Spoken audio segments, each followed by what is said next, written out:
இடத்திலே விதமாக கூடி வருவதின் நோக்கம், நாம் எல்லோரும் ஒருமனப்பட்டு தேவ சமூகத்திலே தரித்திருந்து நாம் போராடி ஜெபிக்க வேண்டும். எதற்காக என்றால்,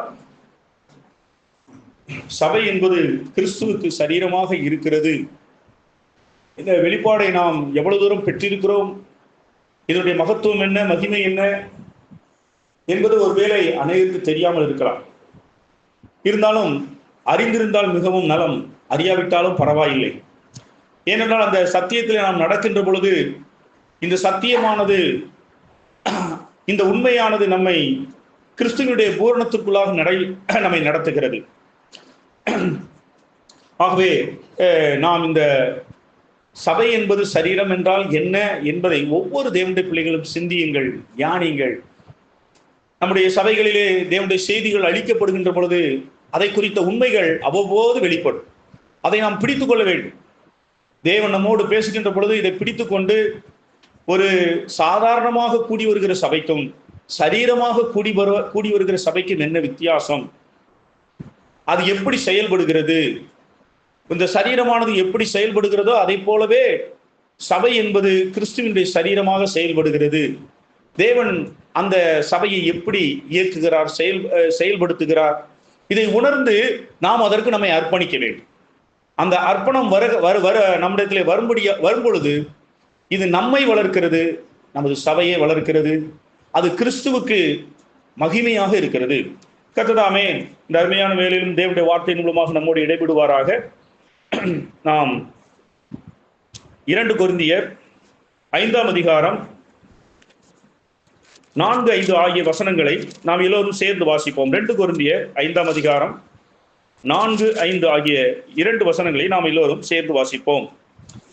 இந்த கூடாரத்தில் இருக்கிற நாம் பாரம் சுமந்து தவிக்கிறோம். இந்த போர்வையை களைந்து போட வேண்டும் என்று விரும்பாமல், மரணமானது ஜீவனாலே விளங்கப்படுவதற்காக போர்வை தரித்தவர்களாய் இருக்க வேண்டும் என்று விரும்புகிறோம். இதற்கு நம்மை ஆயத்தப்படுத்துகிறவர் தேவனே. ஆவி என்னும் அச்சாரத்தை நமக்கு தந்தவரும் அவரே.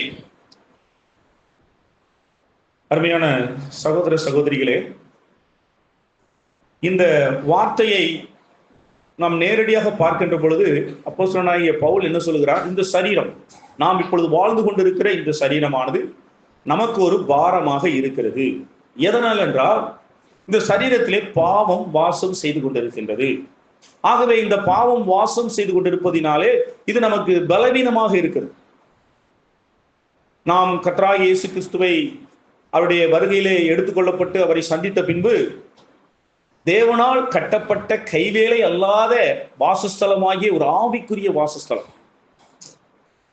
இந்த ஆவிக்குரிய வாசஸ்தலம் என்பது எப்படி என்று சொன்னால், இப்ப நம்ம இந்த சரீரம் இருக்கிறது, இந்த மாம்ச சரீரத்திலே நாம் ஒன்றோடு ஒன்று இணைந்து இருக்க முடியாது. ஆனால் ஆவிக்குரிய சரீரத்திலே நாம் ஒன்றோடு ஒன்று இணைந்து ஏகமாய் தேவனுக்கும் கிறிஸ்துவுக்கும் ஒரு வாசஸ்தலமாக ஆக போகிறோம். அதற்கு பெயர்தான் புதிய எருசலேம், புதிய வானம், புதிய பூமி. ஆகவே இப்பொழுது இந்த சரீரம் பாவத்தினாலே இருப்பதினாலே இதை பாரம் சுமந்து தவித்துக் கொண்டிருக்கிறோம். ஒரு நாளிலே இந்த சரீரமானது அழியாத ஆவிக்குரிய நித்திய மகிமையின் சரீரமாக மாறக்கூடிய நாள் வரப்போகிறது. அந்த நாளுக்காக காத்திருக்கிறோம். அது வரைக்கும் நாம் தவிக்கிறோம் என்று சொல்கிறார். இந்த இடத்துல ஒரு வார்த்தை சொல்கிறார், மரணமானது ஜீவனாலே விழுங்கப்படுவதற்காக. தேவன் இந்த வார்த்தையோடு ஒரு அதிக ஆழமான ஒரு சத்தியத்தோடு கூட, ஒரு வெளிச்சத்தோடு கூட கர்த்தர் என்னோடு இடைப்பட்டார். மரணமானது ஜீவனால் விழுங்கப்படுவது. அருமையானவர்களே, இது சரீரம் சார்ந்தது மாத்திரமல்ல, கடைசி இறுதி வெற்றியை அப்போஸ்தலனாகிய பவுல் இங்கு சொல்கிறார். அதாவது முழுமையாக ஒரு விசுவாசியாகிய நாம் முழுவதுமாக பாவத்திலிருந்து விடுபட்டு முற்றிலும் புதிய மனிதர்களாக, ஆவிக்குரிய மனிதர்களாக, அழிவில்லாத மனிதர்களாக மாறக்கூடிய அந்த சமயத்தை, அந்த சனத்தை தான் இங்கு சொல்லுகின்றார். கர்த்தராகிய இயேசு கிறிஸ்துவை சந்திக்கின்ற பொழுது இந்த சரீரமானது ஜீவனாலே விழுங்கப்பட்டு ஒரு அழியாத நித்திய ஆவிக்குரிய சரீரமாக மாறிவிடும். ஆனால் இப்பொழுது நாம் அதை கவனத்தில் கொள்ள வேண்டியது எதற்காக என்றால், மரணம் இருக்கிறது, இந்த மரணத்தை ஜீவன் விழுங்கி விடுகிறது. இப்பொழுது மரணம் இருக்கிற இடத்திலே ஜீவன் உண்டாயிருக்கிறது. இது நம்முடைய வாழ்க்கைக்கு எவ்வளவு தேவை என்பதை அருமையான சகோதர சகோதரிகளை நீங்கள் உணர்கிறீர்களா?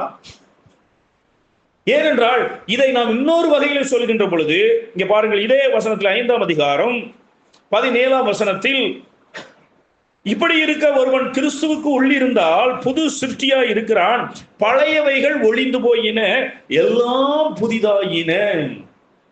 பழையவைகள் எல்லாம் ஒளிந்து போயின, எல்லாம் புதிதாயின என்று சொன்னால், பழையது என்றால் அங்கு பாவத்திலே விழுந்து போன ஆதாமிலிருந்து நாம் பெற்றுக்கொண்ட ஜீவன். நாம் இப்படி இருப்பது, ரட்சிக்கப்படுவதற்கு முன்பதாக ஒரு மனிதன், ஒவ்வொரு மனிதனும் ஒவ்வொரு விதமான குணாதிசயங்களோடும், ஒவ்வொரு விதமான விருப்பங்களோடும், ஒவ்வொரு விதமான செயல்பாடுகளோடும் அவன் இருக்கின்றான். அதற்கு காரணம் என்னவென்றால், அவன் ஆதாமினுடைய ஜீவனை தன் தாயின் தகப்பனிடத்திலிருந்து பெற்றுக்கொள்கிறான். இந்த உலகத்துல நம்ம எல்லாரும் ஆதாமிலிருந்து வந்தவர்கள் தான். ஆதாமின் ஜீவன் அங்கு சேம், காம், யாப்பேத், அதாவது நோவாவினுடைய மக்கள். இறுதியாக நோவாவினுடைய குடும்பத்தார் பெரு வெள்ளத்திலே காக்கப்படுகிறார்கள். அதற்கு முன்பாக இருந்த எல்லா மனிதர்களும் அழிக்கப்பட்டு விட்டார். மனிதர்களை பொறுத்தமட்டிலே நோவாவின் குடும்பத்தை தவிர அதற்கு முன்பதாக காயின் வழியிலே வந்தவர்கள், நோவாவின் அந்த சேமின், அதாவது சேத்தினுடைய வழியில் வந்தவர்களிலே நோவாவின் குடும்பம் மட்டும்தான் காக்கப்பட்டது. மற்ற எல்லோரும் அந்த ஜல பிரளயத்திலே அழிந்து விடுகிறார்கள். இப்பொழுது நோவா குடும்பம் மட்டும்தான் இருக்கிறது. இன்று இருக்கிற இந்த உலகெங்கிலும் இருக்கக்கூடிய எல்லா மக்களும் இந்த நோவாவின் குடும்பத்திலே இருக்கக்கூடிய சேம், காம், யாப்பேத்தில் இருந்து வந்தவர்கள் தான். அப்போ அந்த நோவாவுக்குள்ளே என்ன ஜீவன் இருந்தது? ஆதாமில் இருந்து ஜீவன் இருந்தது. அந்த ஆதாமில் இருந்த ஜீவன் நோவாவுக்குள் இருந்தது. நோவாவில் இருந்த ஜீவன் சேம், காம், யாப்பேத்துக்குள் இருந்தது. பின்பு அவருடைய மனைவிகள் இருந்தார்கள். அவருடைய மனைவிகளுக்கும் ஆதாமின் ஜீவன் தான் இருந்தது. ஆதாமில் இருந்த ஜீவன் தான் நோவாவுக்குள் இருந்தது. அதுக்கப்புறம் சேம், காம், யாப்பேத்திற்குள் இருந்தது. சேம், காம், யாப்பேத்தினுடைய மனைவிமார்களிடத்தில் இருந்தது. இந்த சேம், காம், யாப்பேத்தினுடைய அந்த மனைவிகள் சேர்ந்த அந்த 3 குடும்பங்களில் இருந்துதான் இந்த உலகெங்கிலும் உள்ள எல்லா ஜாதிகளும், எல்லா இனங்களும், எல்லா மக்களும் இந்த உலகத்திலே பிறந்திருக்கிறார். அப்ப இவர்கள் எல்லாருக்கும் ஆதாம் தான் ஜீவன். இப்பொழுது இந்த ஆதாமின் ஜீவன் பாவத்தினாலே அது பாழ்பட்ட நிலைமையில் இருக்குது, மரணத்துக்கு உள்ளாக்கப்பட்டிருக்கிறது. இதை நாம் உணர வேண்டும். ஏன்? ஆகவேதான் அந்த பாவத்தினாலே பாதிக்கப்பட்ட அந்த ஜீவனை உடைய மனிதர்கள் ஒவ்வொருவரும் ஒன்று போல இல்லை, எல்லாரும் வித்தியாசமா இருக்காங்க. ஆனா எல்லாரும் பாவத்திலே வீழ்ந்தவர்களாக இருக்கின்றார்கள். இந்த உலகத்துல எல்லா மனிதர்களும், சிலவங்க நல்லவங்கன்னு சொல்லலாம், சிலவங்க அன்பானவங்கன்னு சொல்லலாம், சிலவங்க கோபக்காரங்கன்னு சொல்லலாம். எப்படியாக எடுத்துக்கொண்டாலும் அவரிடத்துல என்ன நல்ல காரியங்கள் இருந்தாலும் ஒன்றிலே தவறினால் எல்லாவற்றிலும் தவறுதான். அப்போ மனிதனுடைய எல்லா மனிதர்களும் பாவத்திலே கரைபடுத்தப்பட்ட ஜீவனை உடையவர்களாக, ஒவ்வொரு சுவாபம் உடையவர்களாக, கேரக்டர் உடையவர்களாக இருக்கிறோம். அதற்கு காரணம் அவர்களுக்குள் உள்ளான ஜீவன். பாவமானது, அதாவது இதை குறித்து நம்ம சில விஷயங்களை நம்ம தொடர்ந்து நம்ம அறிந்து கொள்ள வேண்டிய விஷயங்கள் இருக்கு. அதை நம்ம தியானிப்போம். ஃபர்ஸ்ட், அந்த ஜீவன், அந்த பாவத்தில் இருக்க ஜீவன் ஒவ்வொருவரையும் ஒவ்வொரு விதமாக, ஒருத்தனை விபச்சாரக்காரனா மாத்துது, ஒருத்தனை கொலகாரனா மாத்துது, ஒருத்தனை மாய்மாலக்காரனா மாத்துது, ஒருத்தனை தந்திரசாலியா மாத்துது, ஒருத்தனை பொருளாசைக்காரனா மாத்துது. ஒவ்வொருவரையும் விதமாக, ஒருத்தரை போல இன்னொருத்தர் இல்லை. எத்தனையோ கோடி மக்கள் வந்தாலும் ஒருவருக்கு ஒரு வித்தியாசம் இருக்கிறது. ஆனால் எல்லா வித்தியாசம் இருந்தாலும் அவர்கள் கடைசியில ஒரு பாவிகளாக இருப்பார்கள். 10 நல்ல குணம் இருக்கும், 11வது ஒரு கெட்ட குணம் இருக்கும். அது இல்லாத மனிதர்களை பார்க்கவே முடியாது. அப்போ இந்த இடத்துல இந்த ஜீவன் தான் அவர்களை அப்படி உருவாக்கி இருக்கிறது. இப்ப இந்த ஜீவன்ல என்ன இருந்துச்சு? ஆதாம் பாவத்திலே விழுந்தான். இப்பொழுது பாவத்தின் சம்பளம் மரணம். அவனுடைய ஜீவனிலே மரணம் இருக்கிறது. ஆதாமின் ஜீவனிலே மரணம் படிந்து இருக்கிறது. அந்த மரணம் படிந்திருக்கிற ஜீவனினாலே இந்த மரணம் என்ன செய்கிறது என்று சொன்னால், மரணம் தேவனை விட்டு நம்மை பிரிக்கிறது. ஏனென்றால் தேவன் தான் ஜீவனின் ஊற்றாக இருக்கிறார், ஜீவனின் அதிபதியாக இருக்கிறார். தேவன் ஜீவன் ஊற்றாக இருக்கிறார் என்பதை சங்கீதம் 36:3 நான் வாசிப்போம். சங்கீதம் 36:3 36:9 ஜீவ ஊற்று உம்மிடத்தில் இருக்கிறது போதும். அப்போ தேவன் தான் ஜீவனின் ஊற்றாக இருக்கிறார். அவர் தான் ஜீவன். ஆதாம் முதலாவது படைக்கப்பட்ட பொழுது அவனிடத்தில் இருந்த ஜீவன் தேவனிடத்தில் இருந்து அந்த ஜீவனானது அவனுக்குள் பாய்ந்து கொண்டிருந்தது. தேவனுடைய ஜீவன் தான் ஆதாமின் ஜீவனாக இருந்தார். ஆனால் பாவத்திலே விழுந்த போது இந்த பாவமானது அந்த ஜீவனை விழுங்கிவிட்டது. பாவத்தின் ஊடாக, பாவத்தின் வழியாக மரணமானது அந்த ஜீவனை விழுங்கிவிட்டது. அந்த ஜீவன், அதாவது தேவனுடைய ஜீவனால் படைக்கப்பட்ட பொழுது ஆதாம் ஆவி, ஆத்மா, சரீரம் உடையவனாக படைக்கப்பட்டார். தேவதூதர்கள் ஆவியானவர், ஆவிக்குரிய சிருஷ்டிகளாக படைக்கப்பட்டார்கள். மிருகங்கள் அவர்கள் ஆவியும் ஜீவனும் இருந்தது, சரீரமும் இருந்தது. ஆனால் அவர்களுக்கு ஆத்துமா என்ற ஒன்று இல்லை. அது மிருகங்கள், வண்டுகள், பூச்சி, பறவைகள் மற்றும் மரங்கள், தாவரங்கள், மற்ற உயிருள்ள எந்த ஜீவராசி, பூமியிலே வாழக்கூடிய மனிதனை தவிர்த்த மற்ற எல்லா ஜீவராசியும் அவர்களுக்குள் ஆவியும் இருந்தது, சரீரமும் இருந்தது. ஆனால் ஆத்துமா அவைகளுக்கு இல்லை.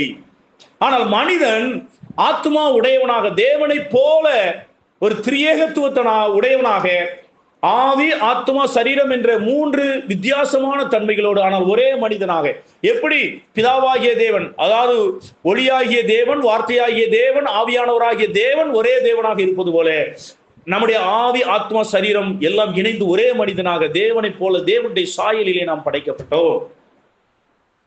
ஆனால் தேவனை போல நித்திய ஜீவன் உடையவர்களாக படைக்கப்படவில்லை. ஆனால் அந்த நித்திய ஜீவனுக்கு நேராக நடத்தும்படியாக ஜீவ விருட்சத்தை ஏதேன் தோட்டத்திலே தேவன் நாட்டி இருந்தார். இப்பொழுது பாவம் விழுந்த பின்பு அவன் பாவ ஜீவனாக மாறிவிட்டான். இந்த பாவத்தின் விளைவாக, பாவத்தின் சம்பளம் மரணம் என்று ரோமருக்கு எழுதின நிருபம் 6ஆம் அதிகாரம் 23ஆம் வசனத்திலே வாசிக்கிறோம். பாவத்தின் சம்பளம் மரணம். அப்போ பாவத்தின் விளைவாக மரணம் வந்தது. மரணம் மனிதனை தேவனிடத்தில் இருந்தது பிரிக்கிறது. மரணம் என்பது என்றால் தேவனும் நாமும் பிரிந்திருக்க, அது அந்த மரணமானது ஜீவனுடைய, அதாவது ஜீவனுடைய தேவனிடத்திலிருந்து நம்மை பிரிக்கிறது. இப்ப நம்ம இந்த இடத்துல தான் நம்ம சில விஷயங்களை நம்ம பார்க்கணும். அதாவது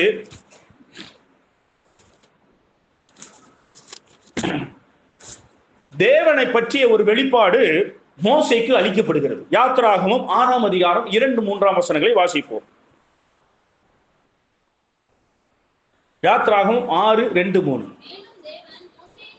மேலும் தேவன் மோசேயை நோக்கி, இந்த வார்த்தைகளை நல்ல கவனமா, சாதாரணமா நினைக்காதீங்க, கவனமா கேளுங்க. நான் யெகோவா சர்வ வல்லமையுள்ள என்னும் தேவன் என்னுடைய நாமத்தினால் ஆபிரகாமுக்கும் ஈசாக்குக்கும் யாக்கோபுக்கும் தரிசனமானே, ஆனாலும் யெகோவா என்னும் என் நாமத்தினாலே நான் அவர்களுக்கு அறியப்படவில்லை. ஏன் இப்ப ஒரு வித்தியாசமா சொல்லியிருக்காரு பாருங்க. இந்த யெகோவா என்ற நாமத்துல நான் ஆபிரகாம், யாக்கோபு, ஈசாக்குக்கு வெளிப்படல. அவங்க என்னை எப்படி நினைச்சாங்க, சர்வ வல்லமையுள்ள தேவன் என்று அறிந்தார்கள்.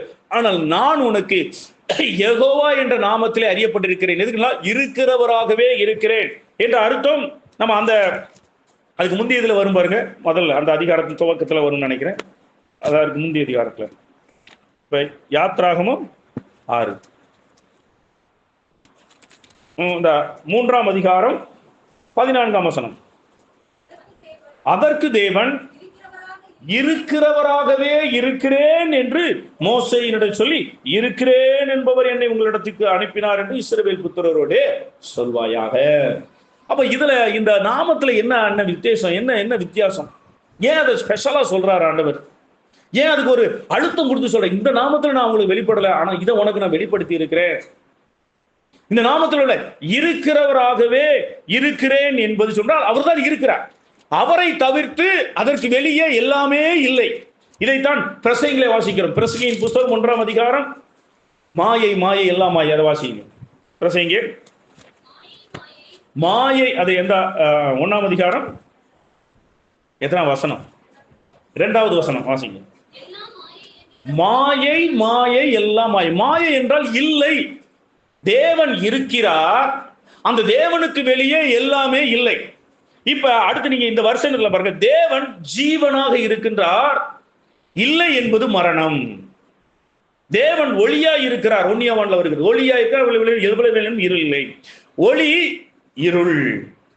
தேவன் பரிசுத்தரா இருக்கின்றார், எதிர்நிலை பாவம். இந்த ரெண்டு எதிர்நிலை. ஒரு நிலையில என்ன பார்க்கிறோம்? தேவன் இருக்கிறார், அவரை தவிர மற்றொன்று எதுவுமே இல்லை.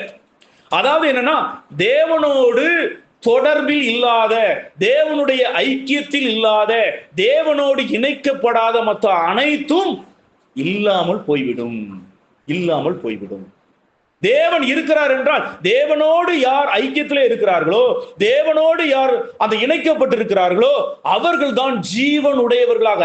நாம மாத்திரமல்ல, எல்லா ஜீவராசிகளும். எந்த ஜீவராசி எடுத்தாலும் பாவம் இல்லாமல், அதாவது மரணம் பிரிக்காத, தேவனுடைய ஐக்கியத்திலும் இணைப்பிலும் இருக்கக்கூடியவர்கள் நிலைத்திருப்பார்கள், இருப்பார்கள். அவர்கள் இருக்கிறார்கள். தேவனுடைய ஐக்கியத்திலிருந்து துண்டிக்கப்பட்டு விடுகிற அனைவரும் இல்லாமல் ஆகிவிடுவார்கள்.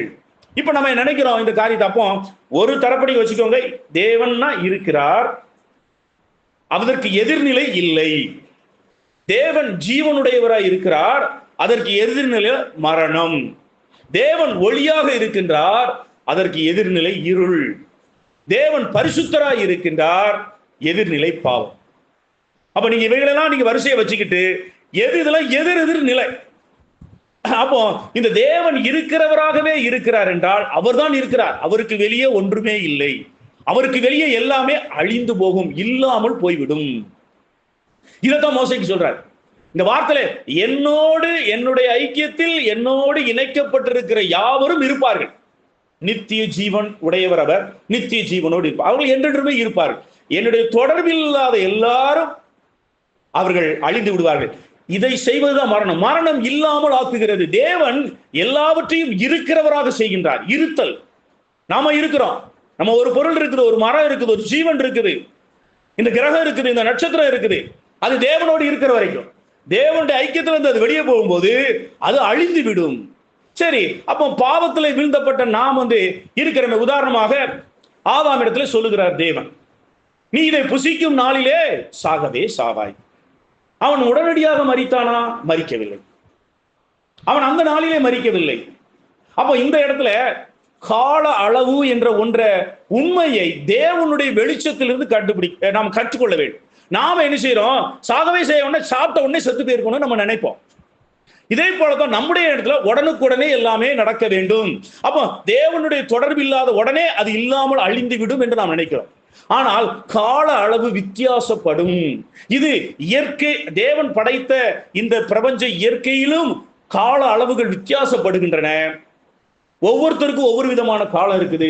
வேதாகமத்தில் அதை வெளிப்படுத்தி இருக்கிறார். அதை நாம் பார்ப்போம். என்ன பார்க்கிறோம் என்றால், 2 பேதுரு 3ஆம் அதிகாரம் 8வது வசனம். 2 பேதுரு 3ஆம் அதிகாரம் 8ஆம் வசனம். பிரியமானவர்களே, கர்த்தருக்கு, அதாவது தேவனுக்கு ஒரு நாள், சொல்லுங்க வாசிங்க, 1000 வருஷமும் 1000 வருஷம் ஒரு நாளாக இருக்குது. நமக்கு ஒரு நாள் 1000 வருஷம் 1000 வருஷம்.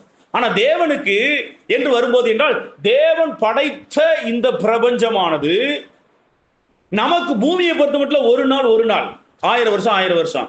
ஆனா தேவனை பொறுத்த மட்டும், பூமியை பொறுத்த மட்டும் ஒரு நாளா இருக்கிறது இன்னொரு கிரகத்துக்கு 1000 வருஷமா இருக்கும், இன்னொரு கிரகத்துக்கு 1,00,000 வருஷமா இருக்கும். அந்த விகிதாச்சாரத்தை சொல்றாரு. இதுல இந்த உண்மையை புரிஞ்சு கொள்றதுக்கு நான் சில காரியங்களை சொல்லும்போது அப்போதான் இவ்வளவு அதிசய அற்புதங்கள் இருக்குது. நாம இதை புரிஞ்சு கொள்ளணும். அப்ப ஒரு நாள் 1000 வருஷம், 1000 வருஷம் ஒரு நாள். இத்தோடு மட்டும் முடிந்ததா? பாருங்கள், சங்கீதம் 94 வாசிப்போம். சங்கீதம் 94. உமது பார்வைக்கு, நல்லா பாருங்க, 1000 வருஷம் நேற்று கழிந்த நாள் போலவும் ராஜாமம் போலவும் இருக்குதுன்னு சொல்ற. அப்ப இன்னொரு காரியத்தை சொல்றாரு. என்னன்னா, 1000 வருஷம் சமம் ஒரு நாள். இது பேதுருவிலே சொல்லப்பட்டுட்டு, அதுக்கப்புறம் சொன்னா ஒரு ராஜாமம். ராஜாமம் என்றால் என்ன? அதாவது இரவு நேரம், அதாவது ஒரு நாள் வந்து 12 மணி நேரம் பகல், 12 மணி நேரம் இரவு. இந்த இரவுல 3 சாமங்களாக யூதர்கள் பிரித்திருக்கிறார்கள். 3 சாமங்கள். அப்போ பகல் 12 மணி நேரம், இரவு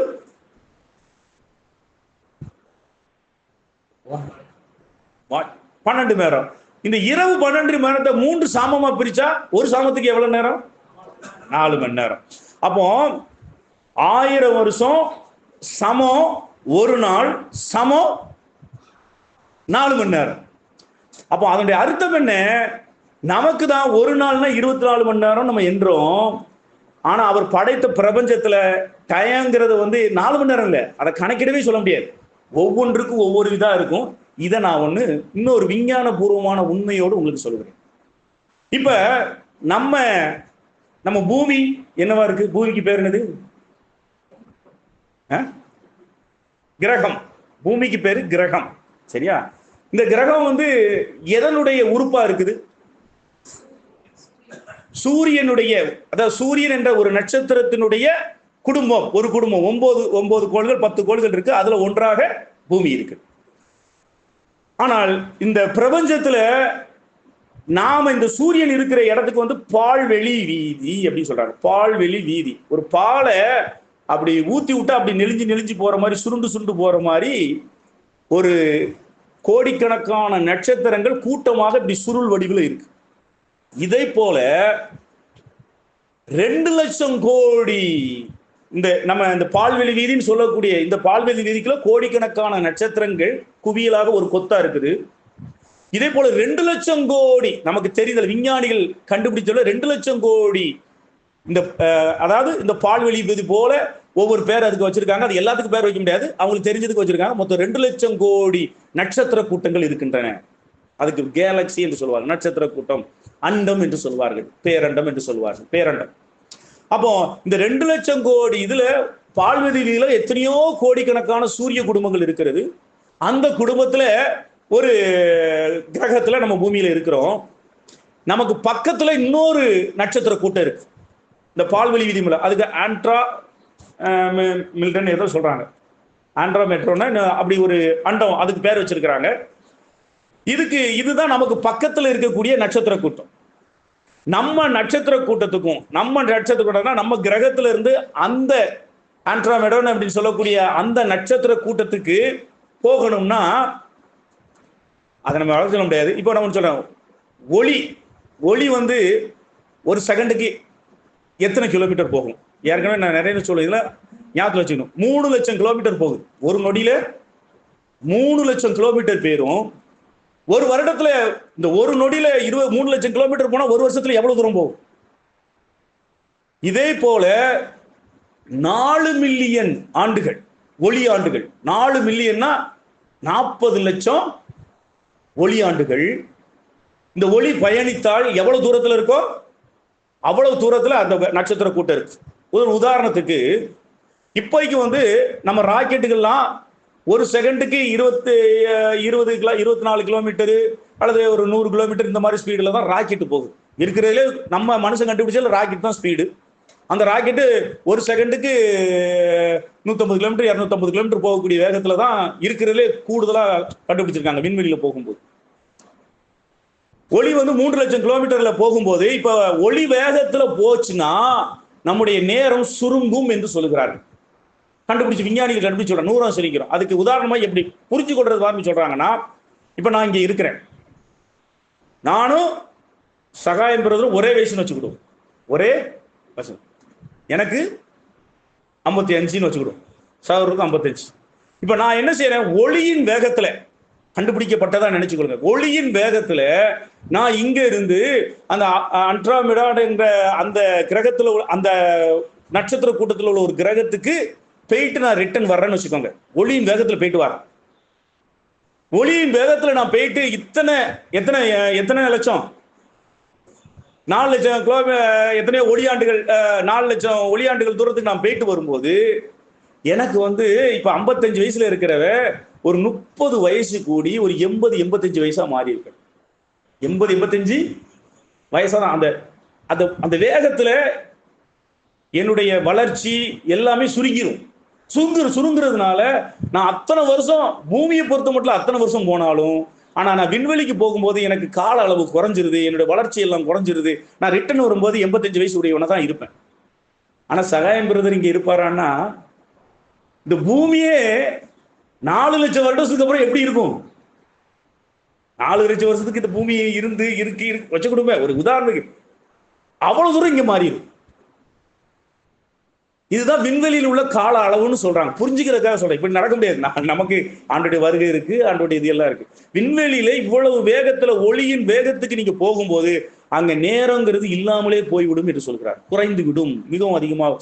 அதை விட தாண்ட இன்னும் அதிகமாக அது நேரங்கிறதே இல்லாமல் போய்விடும். அப்பனா இருக்கிற வயசுல நான் போயிட்டு வந்துடுவேன். இந்த 3 லட்சம் கிலோமீட்டருக்கு போயிலா 5 கிலோமீட்டர் ஒரு செகண்டுக்கு 5 கிலோமீட்டர் ஸ்பீடில் 5 லட்சம் கிலோமீட்டர் ஸ்பீடில் நான் போவேன்னா நான் எப்பவும் போலவே இருப்பேன். இதை நீங்க கொஞ்சம் யோசித்து பாருங்க. இந்த நிலையை நம்ம எப்போ அடைய போறோம்? எப்போ அடைய போறோம்? ஆண்டுடைய வருகைக்கு அப்புறம் நம்ம இந்த ஹல்லேலூயா, நம்ம இந்த வேகத்துல நமக்கு அப்பதான் நினைச்ச நேரத்தில் நம்ம எங்கனாலும் எந்த இலக்கு போகும். நம்முடைய ஆவிக்குரிய சரீரம் அப்படி மாறிடும். ஒளியை விட வேகமாக பயணிக்கக்கூடியவர்களாக நம்முடைய ஆவியினுடைய வேகத்துக்கு என்னங்கள ஈடு இணையே இல்லை. ஆவி எங்கனாலும் போகும். அந்த ஆவிக்குரிய சரீரமாக இருக்கும்போது தான் நம்ம எப்பவுமே என்ன செய்ய போறோம்? இளமையாவே இருப்போம். நமக்கு நேரங்கிற ஒன்னே இல்லாம போயிடும். நம்ம எப்பவும் போல இருக்கிற வண்ணமாகவே இருப்போம். சரி, இப்ப அந்த இடத்துல இப்ப நம்ம என்ன சொல்றோம்? இப்ப நம்ம ஒரு அப்போ இந்த நேர அளவு காலம் இருக்கிறதுனால நம்மளை பொறுத்த மட்டும் உடனுக்குடனே நடக்கிறோம். ஆனா உடனுக்குடனே எல்லாம் நிகழ்ந்துறாரு. இந்த நாள்ல நீ சாவாய் சொன்னாரு. ஆனா 1000 வருஷத்தை நெஞ்சாரு. ஆதாம் எத்தனை வருஷம் இருந்தான்? 930 வருஷம். அவன் சாகுறதுக்கு சரீரத்துல ஆவியில உடனே மரிப்பு வந்துருச்சு. அவன் சரீரத்துல மரிக்கிறதுக்கு 930 வருஷம் ஆச்சு. இப்ப இந்த 930 வருஷம் குறைஞ்சிக்கிட்டே வருது. 120 வருஷமா ஆயிட்டு இப்ப 70 வருஷம் 80 வருஷமா மாறிடுச்சு. இந்த கால அளவை ஏன் புரிஞ்சுக்கொள்ளணும் அப்படின்னு சொன்னா, நம்ம நினைச்ச உடனே எல்லாமே நிகழ்ந்துராது. மரணமும் உடனே நிகழ்ந்துராது. நாம மறுரூபம் அடைகிறதும் உடனே நிகழ்ந்துராது. இப்ப இயேசு கிறிஸ்துவை நம்ம ஏற்றுக்கொள்ளும் போது நமக்கு என்ன ஜீவன் கொடுக்கப்படுகிறது? இப்ப ஆதாமின் ஜீவன் அங்க மரணத்துக்கு வந்துருது. இயேசு கிறிஸ்து நமக்கு புதிய ஜீவனா வந்துரு. அப்ப நம்ம டக்குன்னு மாறி இருக்கணுமே, நம்ம மாறல. அப்போ எப்படி மரணம் படிப்படியா நம்மள்ட்ட வருதோ அதே போல ஜீவனும் படிப்படியா தான் நம்மள்ட்ட இன்க்ரீஸ் ஆகும். அப்போ இந்த இடத்துல நம்ம என்ன செய்யறோம்? சரீரத்துல இருந்து நம்ம சரீரத்துல உள்ள மரணத்திலிருந்து விடுதலை பெற்று முழுமையான நித்திய ஜீவனை உடையவர்களாக அவருடைய ரகசியவர்களை நம்ம கர்த்தராகிய இயேசு கிறிஸ்துவின் ரகசியவர்களை அதை அடைப்போம். ஆவி, ஆத்மா, சரீரம் மூன்றிலுமே மரணம் இல்லாமல் முற்றிலும் தேவனுடைய ஜீவனை உடையவர்களாக, நித்திய ஜீவனை உடையவர்களாக அந்த நாளிலே நாம் மாற்றப்படுவோம். ஆனால் இப்பொழுது நம்ம ஆவிக்குரியவர்களா வாழணும், தேவனுடைய சாயல்ல வெளிப்படுத்தணும், தேவனுக்குரிய காரியங்களை செய்யணும்னா என் ஆவியிலும் என் ஆத்மாவிலும் இருக்கக்கூடிய மரணமானது என்ன செய்யணும்? ஜீவனாலே விழுங்கப்படணும். தேவனுடைய ஜீவன் உங்கள் ஆவியிலும் உங்கள் ஆத்துமாவிலும் உங்கள் சரீரத்துல ஒரு குறிப்பிட்ட பகுதி அளவுக்குள்ள அந்த சாவுக்கு ஏதுவான சரீரத்தை கர்த்தர் உறுப்பிக்கிறார். அந்த ஆவி ஆத்மா சரீரத்தில் இருக்கக்கூடிய அந்த மரணமானது இந்த ஜீவனாலே விழுங்கப்படுகின்ற பொழுதுதான் நீங்க இயேசு கிறிஸ்துவை போல மாறுகிறீர்கள். இப்பொழுது நீங்கள் யோசித்து பாருங்கள். நான் ஆண்டவரை ஏற்றுக்கொண்ட பின்பும் நான் ஏன் கோபப்படுகிறேன்? நான் ஏன் மனிதரை பிரியப்படுத்துகிறவனாக இருக்கிறேன்? நான் ஏன் பாவத்தை வாஞ்சிக்கின்றேன்? ஏன் பாவமான உலக பிரகாரம் காரியங்கள் என்னை ஈர்க்கிறது? நான் ஏன் கோபப்படுகிறேன்? நான் ஏன் சுயநலமுடையவனாக இருக்கிறேன் என்று சொன்னால் இதற்கு விட நீங்க சொல்லுங்க. ஏன் இருக்கிறேன்? நான் ஏன் அப்படி இருக்கிறேன்? யாரோ ஒருத்தங்க கரெக்டா சொல்லியிருக்காங்களே, அவருடைய ஜீவன் என்ன செய்யல, என் ஆவியிலும் என் ஆத்மாவிலும் உள்ள மரணத்தை இன்னும் விழுங்கல. இன்னும் நான் யாருடைய ஆதிக்கத்தில் இருக்கிறேன்? மரணத்தினுடைய ஆதிக்கத்துல. மரணம் என்ன? இப்ப இந்த மரணத்தை பற்றி அடுத்த ஒரு உண்மையை பார்க்கணும். முதல்ல ஒரு உண்மையை பார்த்துட்டோம், தேவன் இருக்கிறார், மரணம் இல்லை. இந்த ரெண்டு எதிர்நிலை, இது ரெண்டும் ஒன்னா இருக்கவே முடியாது. தேவன் ஒளியா இருக்கிறார், அவ்வளவு வேணும். அவர் எவ்வளவு வேணும்? இருள் இல்லை. ஒண்ணு நம்ம ஜீவனா இருக்கணும் அல்லது மரணமா இருக்கணும். இப்ப நம்ம ரெண்டுமே நமக்குள்ள இருக்கு. இப்ப நம்மள்ட்ட மரணத்தை இந்த ஜீவன் ஆக்கிரமிக்கணும், விழுங்கணும். விழுங்கவில்லை என்று சொன்னால் நாம அந்த மரணத்துக்குரியவர்களா இருப்போம். இப்ப மரணத்தினுடைய இன்மை தன்மை என்னன்னா, இந்த தேவனுக்கும் மரணத்துக்கும் உள்ள ஒரு பொதுவான தன்மை என்னவென்றால் பரவுறது. காட்டுக்கு எப்படி செய்யுது? ஒரு இடத்துல ஒரு பொறியா இருக்குது, அப்படி எரிச்சுக்கிட்டே இருக்கு, பரவிக்கிட்டே இருக்கு. அதே போல இந்த மரணமானது ஆக்கிரமிச்சுக்கிட்டே இருக்கும். ஜீவனுக்குரிய எல்லாத்தையும் அழிச்சுக்கிட்டே இருக்குதுதான் மரணத்தினுடைய தன்மை. அது பரவிக்கிட்டே இருக்கும். ஒரு இடத்துல ஒரு புள்ளியில தொடங்குது, அது அப்படியே தொடங்குது. இந்த மரணம் முதல்ல எங்க தொடங்குச்சு அப்படின்னு சொன்னா, முதல்ல தேவன் ஜீவன், அதற்கு எதிர்நிலை மரணம். எங்க தொடங்குச்சுன்னா, இந்த மரணம் தன்னுடைய எல்லையை விஸ்தரிக்க நினைக்குது. தேவன் என்ன செய்யறாரு? அவர் தன் எல்லையை விஸ்தரிக்க விரும்புகிறார். தேவனும் பரவ விரும்புகிறார், மரணமும் பரவ விரும்புகிறது. தேவன் பரவ விரும்புகிறார் என்பதை எப்படி புரிந்து கொள்கிறோம்? மனிதனை படைக்கும் போது அவர் சொல்றாரு, அவர்களை ஆசீர்வதித்து பல்கி பெருகி விருத்தியாகுங்கள். அவர் செய்யறது எல்லாமே பெருகி கொண்டே இருக்க வேண்டும். இந்த பிரபஞ்சம் விரிந்து கொண்டே இருக்கிறது, தேவனும் விரிந்து கொண்டே தான் இருக்கிறார். தேவன் விரிந்து கொண்டே அநேக ஜீவராசிகளையும் ஜீவனங்களையும் உருவாக்கி கொண்டே இருக்கிறார், விரிந்து கொண்டே இருக்கிறார். அவரை தன்னுடைய அவர் விரிந்து கொண்டே போகின்றார். இப்ப மரணமானது என்ன செய்யறது? ஜீவனுக்குரிய எல்லாத்தையும் அழிச்சு அது எல்லா இடத்திலையும் இல்லாமல் ஆக்கக்கூடிய ஒன்றாக அது தன் சக்தியை கொண்டு ஜீவனுக்குரிய எல்லாவற்றையும் அது அழிக்க விரும்புகிறது, அது இல்லாமல் ஆக்க விரும்புகிறது. இப்ப தேவன் எந்த அஸ்திபாரத்துல பரவுகிறார், மரணம் எந்த அஸ்திபாரத்துல பரவுகிறது? சித்தாரா புரியலே நினைக்க கூடாது. கொஞ்சம் உயர்ச்சித்தாதான் ஆவிக்குரிய. இப்ப நம்ம என்ன செய்யுங்க, ஆழமான காரியங்களை அப்போஸ்தலனாகிய பவுல் சொல்றாரு, ஆழமான காரியங்களை போதிக்கிறதுக்கு நான் ரெடியா இருக்கேன், நீங்க என்ன செய்யல, ரெடியா இல்லை அப்படிங்கிற அந்த மாதிரி ஆகிறாருங்க. நீங்க கொஞ்சம் கொஞ்சம் அப்படி சத்தியத்துல இருந்து படிப்படியா மேல வந்தா தான் இவைகளெல்லாம் புரிந்து கொள்ளணும், கண்டிப்பா புரிந்து கொள்ளணும். ஐயா இதெல்லாம் பேசாம நீ ஏசப்பாவுக்காக பொய் சொல்லாத, நீ ஏசப்பாவுக்காக களவு செய்யாத, நீ நல்லா ஜெபி, இப்படி சிம்பிளா சொல்லிட்டு போறதை விட்டுவிட்டு என்னமோ மரணங்கிறீங்க, என்னமோ ஜீவனுங்கிறீங்க, அது பரவுங்கிறீங்க, இதெல்லாம் எதுக்குன்னு நீங்க நினைச்சிடக்கூடாது. நீங்கள் ஏன் பாவம் செய்ய விரும்புகிறீர்கள்? நீங்க ஏன் பொய் சொல்ல விரும்புகிறீர்கள்? நீங்கள் ஏன் விபச்சாரத்தினால் வீழ்த்தப்படுகிறீர்கள்? நீங்கள் ஏன் பொருளாசை உடையவர்களாக இருக்கிறீர்கள்? ஏன் இருக்கிறீர்கள்? அந்த ஆத்மாவுல மரணம் இல்லாமல் ஆக்குவதற்கு அது எப்படி தன்னுடைய அது பரவுவதற்கு ஒரு வழி வேணும். அது என்ன வழி? தேவன் தான் ஜீவனாய் இருப்பதற்கு பரவுவதற்கு வழி வைத்திருக்கிறார். அதற்கு பெயர் நீதி. மரணம் தான் பரவுவதற்கு ஒரு வழி வச்சிருக்கு, அதுக்கு பேரு பாவம். அது பாவத்தை வச்சு என்ன செய்யுது? முதல்ல இந்த மரணம் யார்கிட்ட வந்துச்சு?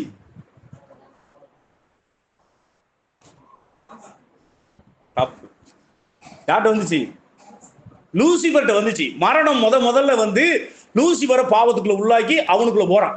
மரணம் என்ன செய்யுது? லூசிபருக்குள்ள பாவத்தை கொடுத்து, என்ன பாவத்தை கொடுத்து? பெருமைங்கிற பாவத்தை கொடுத்து அவனுக்குள்ள போய் குடியேறான். மரணம் குடியேறிச்சு. அந்த லூசிபர்ட்ட இருந்து வேற யார்கிட்ட வந்துச்சு? இப்ப கரெக்டா சொல்லுங்க பாப்போம். தப்பு. அந்த கரெக்டா பெத்தடிச்சு பரவாயில்லையே சொல்லிட்டால. மூன்றில் ஒரு தூதர்களை வீழ்த்துறாங்கல்ல, அவங்கள்ட்ட போகுது.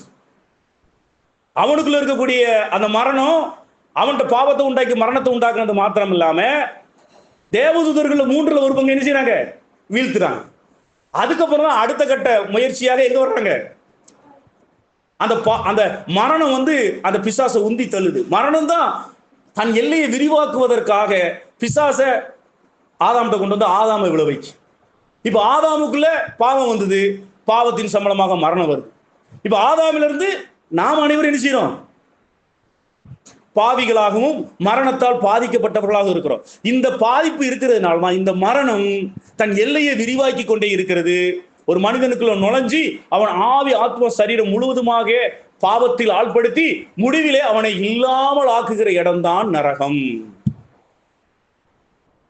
இப்ப இந்த இடத்துல மரணமானது ஜீவனாலே விழுங்கப்படும் போது, இப்ப ஏன் நம்முடைய வாழ்க்கைக்கு இதெல்லாம் தெரிஞ்சுக்கொள்ளணும் அப்படின்னு சொன்னா, இப்ப நமக்குள்ள இருக்கக்கூடிய நம்முடைய ஆத்மாவிலையும் ஆவியிலையும் நம்ம சரீரத்தில் இருக்கக்கூடிய மரணமானது ஜீவனாலே விழுங்கப்படும்.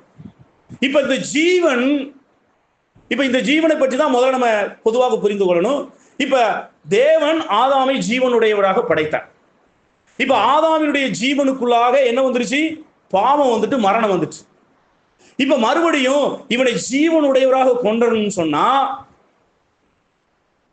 இந்த மரணத்தினால பாதிக்கப்பட்டிருக்கக்கூடிய ஜீவனை மரணத்திலிருந்து விடுவிக்கணும்னா அந்த மரணத்தை காட்டிலும்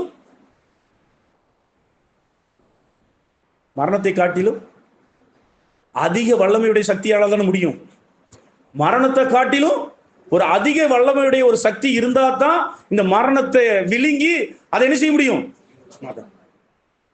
இப்ப இயேசு கிறிஸ்து ஏன் மரிக்கணும்னு தேவை வந்துட்டா? அவர் என்ன செய்யறாரு? மரிச்சு அந்த மரணத்தை என்ன செய்யறாரு? ஜெயிக்கிறார்.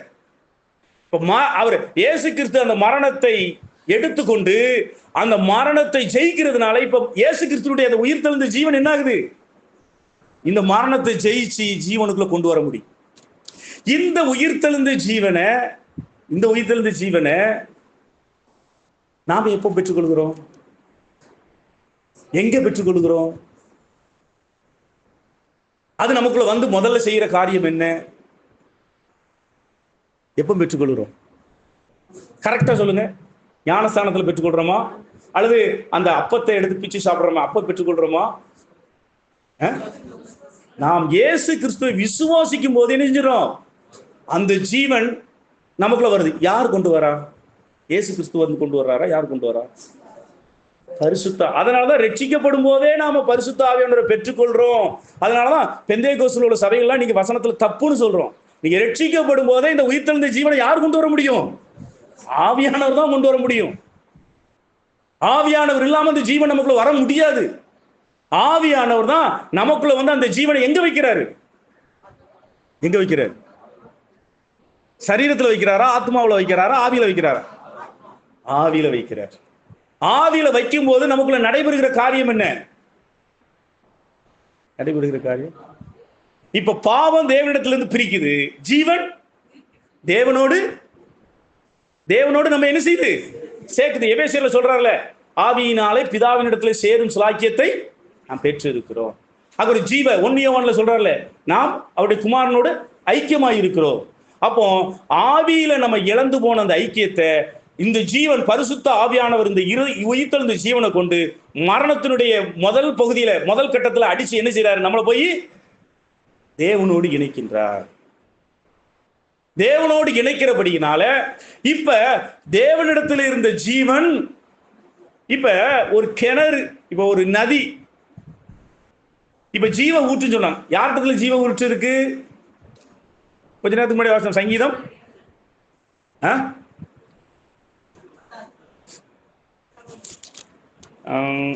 சங்கீதம் வாஸ்தவம் ஒன்றுல 36 சங்கீதம் 36:9 வாஸ்தவம்.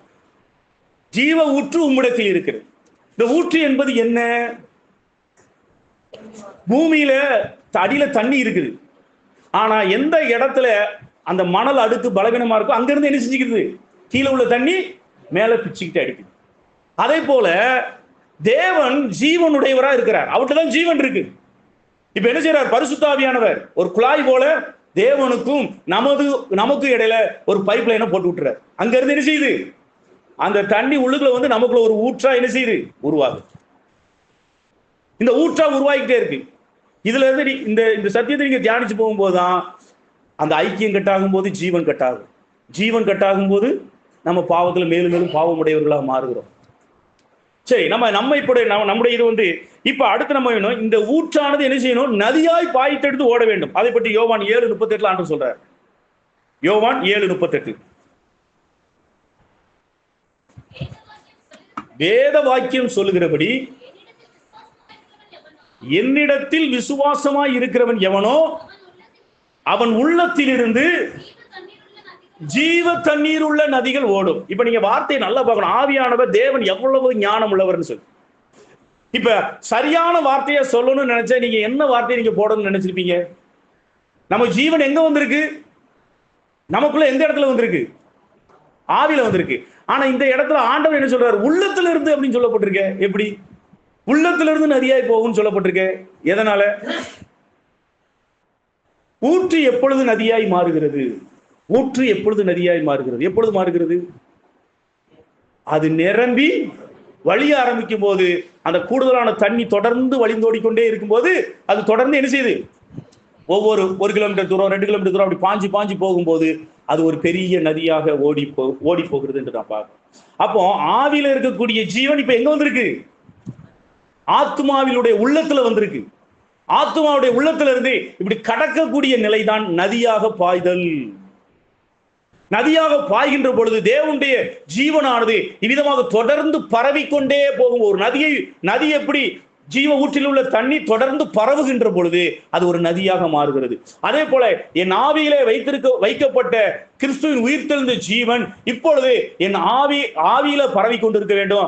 ஆவியிலிருந்து ஆத்மாவுக்கு பரவணும், ஆத்மா பரவணும், ஆத்மாவிலிருந்து சரீரத்துக்கு பரவணும். இவ்விதமாக முழுமையாக பரவுகின்ற பொழுதுதான் நான் இப்பொழுது முழுமையான ஆவிக்குரிய மனிதனாக மாறுகிறேன்.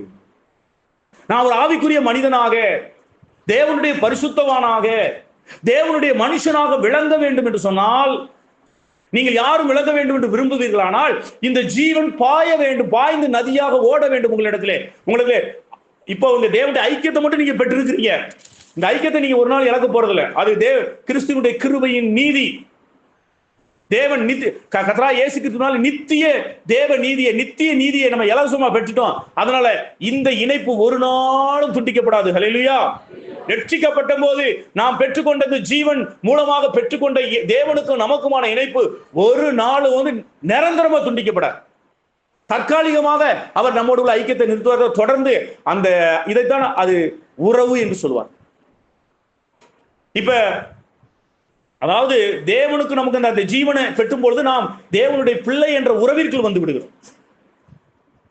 இப்ப எனக்கு ஒரு பையன் இருக்கிறான், என் பையன் என் சொல்ல கேட்காம என்னை விட்டு போயிட்டான். அதுக்காக அவன் என் பையன் இல்லைன்னு ஆயிடுவானா?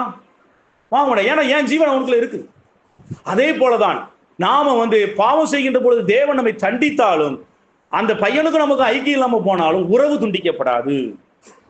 அதே போல பரிசுத்த ஆவியானவராலே இந்த உயிர்த்தெழுந்த ஜீவனானாலே உயிர்ப்பிக்கப்பட்ட எனது ஆவியும் பரிசுத்த ஆவியும் ஒன்றோடு ஒன்று இணைகின்ற பொழுது நான் தேவனோடு ஒன்றாக இணைகிறேன்.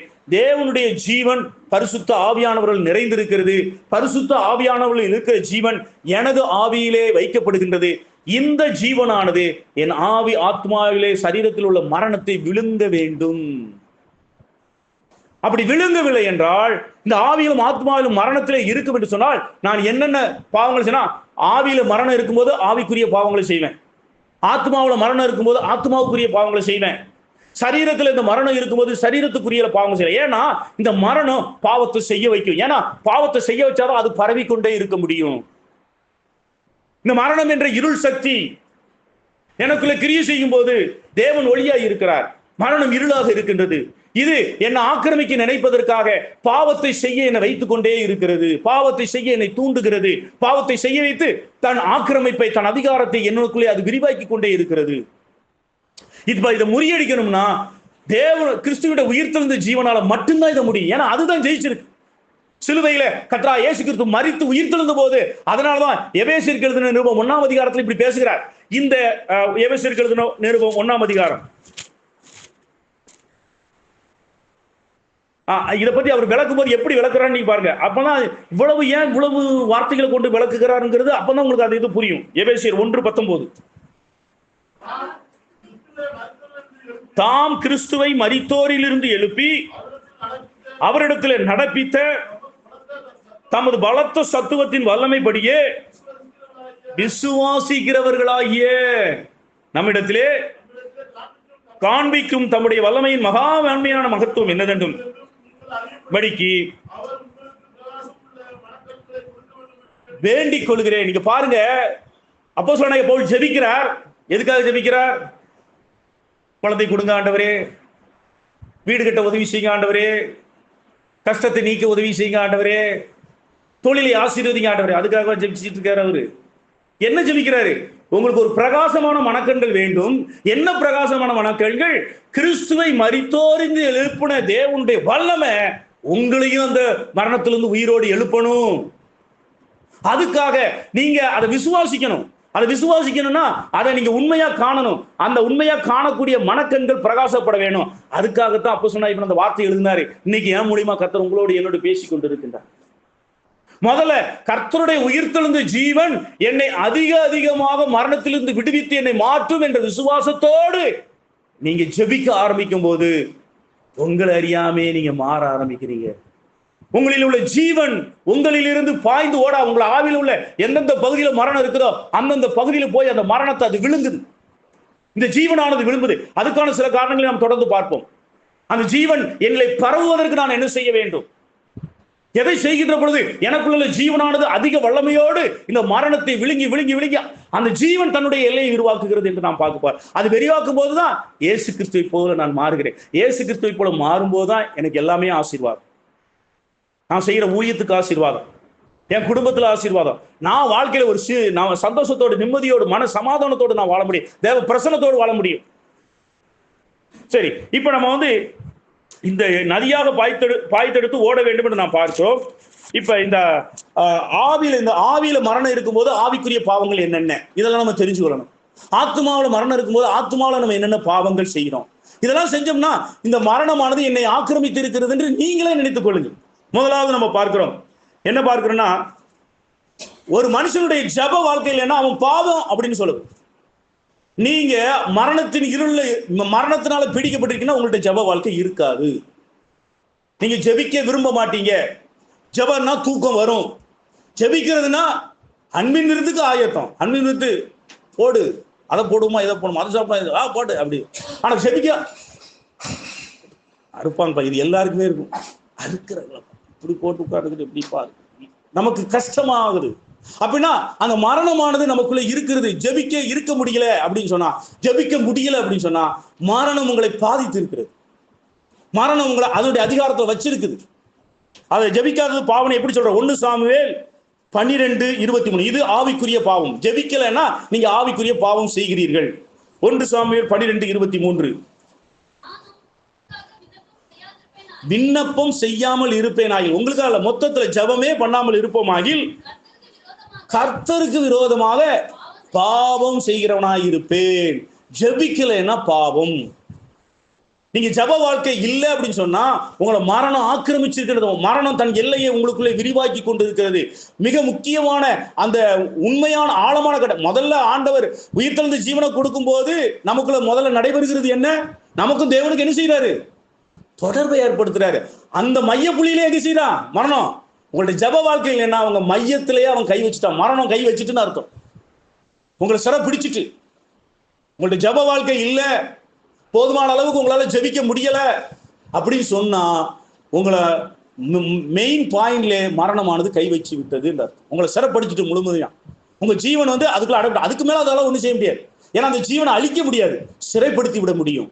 மரணம் உங்களை சிறைப்பிடிச்சிட்டு, மரணத்தின் வழியாக பிசாசு சிறைப்பிடிச்சிட்டான், மரணத்து வழியா பாவம் உங்களை சிறைப்பிடிச்சிட்டு. அப்போ ஜெபிக்க ஜெபிக்க இதே இது மாறி மாறி நீங்க ஜெபிக்க ஜெபிக்க என்ன நடக்கும்? உங்கள உள்ள ஜீவன் மரணத்தை ஜெயிச்சுக்கிட்டு அது அங்க ஜெயிச்சு அது விரிவாக்கி தன் எல்லையை விரிவாக்கிக்கிட்டே போகும். அப்ப முதல்ல பார்ப்போம், ஜெபிக்கலைன்னா அது ஒரு ஆவிக்குரிய பாவம். இரண்டாவது, நீதிமொழிகள் 28:9.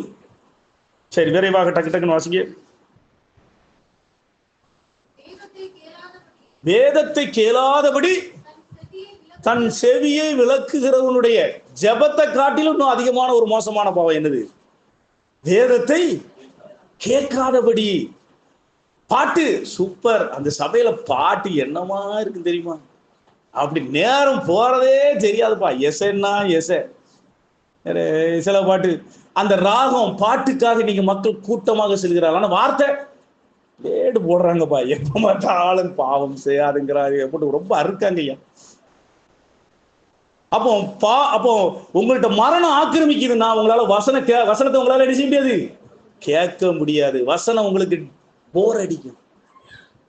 வசனத்தை பத்தி விளக்கம் கொடுத்தா ஆர்வமா அப்படி கேட்டு அந்த தேனை போல தித்திப்பை போல அப்படி உணவு சாப்பிடுறது போல வசனத்தை இன்னும் சொல்ல மாட்டாங்களா? என்ன எப்பண்டாயிரம் பிரசங்கத்தை முடிப்பான், எப்பண்டா சீக்கிரம் சாப்பிட போட மாட்டாங்க. எப்பையா இப்படி போட்டு அருன்னு இவர் வந்துட்டாரு, பீட்டர் பால் பிரதர் வந்துட்டாலே போச்சு, 1 மணி நேரம் இன்னைக்கு போட்டு கொண்டு எடுத்துருவாரு மனுஷன். அவருக்கு மைக்க கண்டா அவருக்கு தன்னால கடிச்சு துப்பிடுறாரு.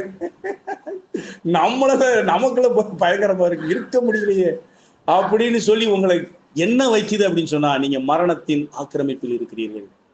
தேவ வசனத்தை உங்களால் கேட்க முடியவில்லை என்று சொன்னால், தேவனுடைய வசனத்தை காக்கக்கூடிய அந்த வாஞ்சை இருக்க முடியவில்லை என்று சொன்னால், மரணம் உங்களை ஆக்கிரமித்துக் கொண்டிருக்கிறது. அப்ப இது இரண்டாவது ஆவிக்குரிய பாவம். மூன்றாவதாக எபிரேயர் 3:12. கொஞ்சம் ஸ்பீடா எடுக்கக்கூடாதா? அவிசுவாசம் உள்ள பொல்லாத இருதயம், இது ஒரு இன்னொரு ஆவிக்குரிய பாவம். அவிசுவாசம். சிலரை பார்த்தா எப்ப பார்த்தாலும் அவிசுவாசமாவே பேசுவாங்க. எதை சொன்னாலும், அவங்கள்ட்ட என்ன சொன்னாலும் ஒன்ன முன்கூட்டி தெரிஞ்சுக்கலாம், இவரு நம்ம சொல்றதுக்கு கண்டிப்பா எதுதான் பேசுவாரு. இது சிலருடைய சுவாபமாவே இருக்கும். அவங்களா ஏதாவது சொன்னாதான் கரெக்ட். மற்றவங்க யாரு என்ன சொன்னாலும் உடனே அதுக்கு ஒரு முட்டுக்கட்டை, அதுக்கு ஒரு தடை, அதுல உள்ள ஒரு பிரச்சனை, அதுல உள்ள ஒரு குறை, அது நடக்காது, அது இது இப்படி ஒரு எதிர்மறையாகவே பேசுகிறார்கள்னா அந்த இடத்துல அவிசுவாசமான இருதயம் பொல்லாத இருக்கு. இது ஒரு இன்னொரு ஆவிக்குரிய பாவம். நீங்கள் எப்பொழுது பார்த்தாலும் அவிசுவாசமாக பேசுகிறீர்கள் என்றால் மரணம் இன்னும் 3வது கட்ட எல்லைக்கு வந்துச்சு. ஒவ்வொரு கட்டையும் உங்களை தாண்டிக்கிட்டே போகுது. நீங்க அவிசுவாசமா எதையும் நெகட்டிவாவே பேசிக்கிட்டு இருப்பீங்கன்னா உங்களை மரணம் அடுத்த கட்டத்துக்கு இன்னொரு கட்டத்திலேயே ஆரம்பிச்சிருச்சுன்னா இது ஒரு ஆவிக்குரிய பாவம். அதுக்கப்புறம் 1 சாமுவேல் 15:22. 1 சாமுவேல் 15:22. இதெல்லாம் ஆவிக்குரிய பாவங்கள். 7 வகையான ஆவிக்குரிய பாவங்களை நம்ம தியானிக்க போறோம். இது 4வதுக்கு வந்திருக்கோம். சாமுவேல் கர்த்தருடைய சத்தத்துக்கு கீழ்ப்படுகிறதை பார்க்கிலும் சதான தகுந்த பலியிலும் பிரியமா இருக்குமோ, பலியை பார்க்கிலும் கீழ்ப்படிதலும் செவி கொடுத்தலும் உத்தமம். ரெண்டகம் பண்ணுதல் அது வரல. பாவத்திற்கும் கீழ்ப்படியாமை. கீழ்ப்படியாமை என்பது இன்னொரு ஆவிக்குரிய பாவம். இதெல்லாம் ஆவிக்குரிய பாவம். நீங்க கீழ்ப்படிய மறுக்கிறீங்க. சபையில நீங்க மூப்பர்கள் சொல்வதையோ ஊழியர்கள் சொல்வதையோ கீழ்ப்படிய மறுக்கிறீங்கன்னா அது ஆவிக்குரிய பாவம். உங்களை மரணம் ஆக்கிரமிக்குது. பிள்ளைகள் பெற்றவர்களுக்கு கீழ்ப்படிய மறுத்தீங்கன்னா ஆவிக்குரிய பாவம், உங்களை மரணம் ஆக்கிரமிக்குது. மனைவி கணவனுக்கு கீழ்ப்படிய மறுத்தால், தெய்வீக மனைவி கணவனுக்கு கீழ்ப்படி மறுத்தால் உங்களை மரணம் ஆக்கிரமிச்சிருக்குது. கீழ்ப்படிய வேண்டியது மனைவி, கீழ்ப்படுத்த வேண்டியது கணவன். அன்பு கூற வேண்டியது கணவன், அன்பு கூறப்பட வேண்டியவள் மனைவி. இந்த ஒழுங்கை வச்சுக்கணும்.